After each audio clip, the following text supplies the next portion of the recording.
Okay, second story, and this is going to be a quick one. BP has agreed to be carbon neutral by 2050. I know a lot of people from the energy industry watch this. Well, now you can watch it because it's on video or listen to this podcast. And my main reaction to this is just do not do what BP is doing. What they're saying is if they are a solvent company by 2050, which is a real question, they are not going to do this. There's no way they're going to do this and not. I mean, there's nobody today has any idea how to produce energy in a carbon neutral way. Solar is not produced in any kind of carbon neutral way. Wind isn't, in part because so many of the inputs are oil based, because oil is the fuel of mobility. So all the mining and transportation is oil based. And then there's the whole parasitism point that solar and wind require nearly 100% backup by a reliable source, which is usually fossil fuels.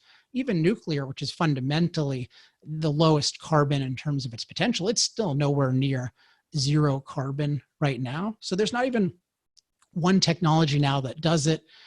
You've been having people claim for decades and decades and decades that they're on the verge of this. Fossil fuels for the last 5 years have still been the fastest growing source of energy in the world.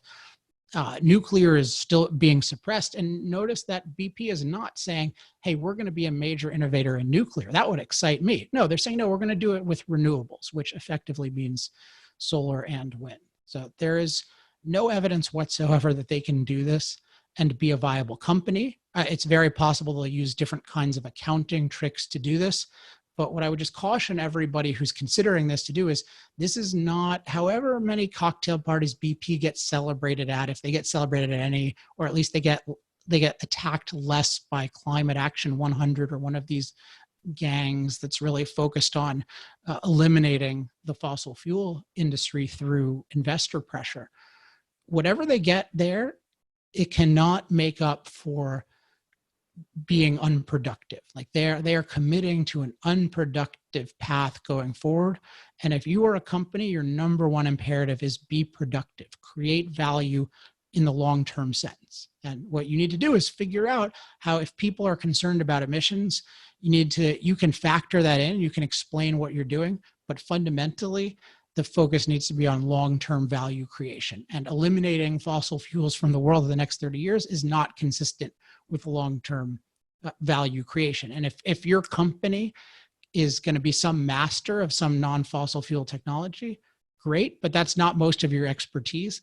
And we really need companies with expertise in fossil fuels over the coming decades. As we'll discuss in the Robert Bryce segment, the world needs a lot more energy, not less. He focuses on electricity, which is a lot of it, but all forms of energy, including heavy-duty transportation industry, where oil is king and will likely be king indefinitely until and unless we decriminalize nuclear, and over some number of decades, just like they power aircraft carriers, they can be used to power ultimately smaller vehicles. But this commitment to carbon neutrality, and specifically through renewables, do not do this. And we should not admire BP for this. They're selling the world on the idea that fossil fuels are not necessary for the future.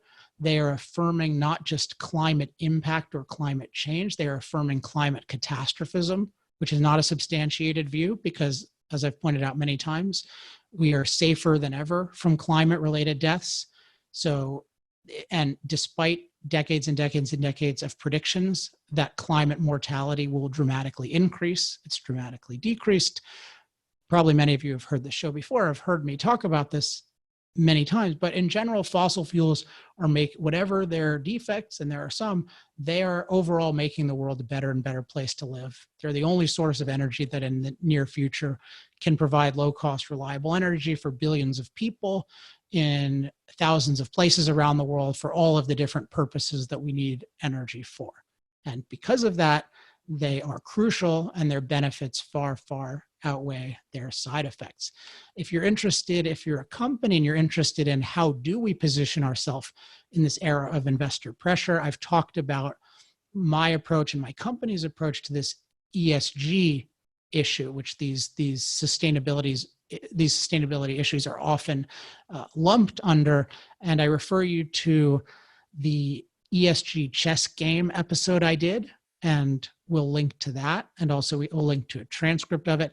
And then also I have a mini white paper called The ESG Dilemma. And if you're in the industry, if you're in an industry where you're actively dealing with ESG, it's not a public paper yet, but if you're in the industry dealing with ESG, just email me subject white paper and I will be happy to send it to you. But short version, anyway, commit to eliminating fossil fuels in the next several decades. That's an anti-human commitment and it's an anti-productivity commitment, and nothing you get short term in terms of investor or the approval of certain investors will make up for the destruction that happens or the fraud you have to commit to pretending it's going to happen. That's another element where if you are engaging in any kind of energy accounting fraud, which is rampant right now, I've pointed it out with Apple, with Facebook, with others claiming 100% renewable.